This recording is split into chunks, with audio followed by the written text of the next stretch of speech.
నువ్వు మంచితనంగా పిలుచుకొని చర్చలకు పిలుచుకొని నీవు పరిష్కారంగా మాట్లాడితేనేమో సరిపే, లేకపోతే ఇంతకంటే ఎక్కువ మేము ఇంకా ధర్నాలు చేస్తాము. నీవు ఎక్కడ ఉన్నా మేము దింపగలుగుతాం. మాకు ఆ సత్తా ఉంది.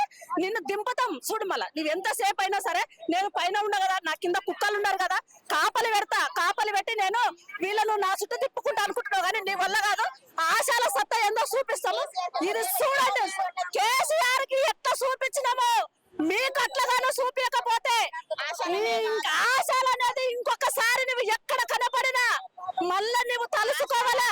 మా ఆశ అంటేనే నువ్వు దద్దరిల్లిపోవాలి. కేసీఆర్ అడుగు, ఆశల సత్తా ఏందో కేసీఆర్ అడుగు. నీవు గల్లి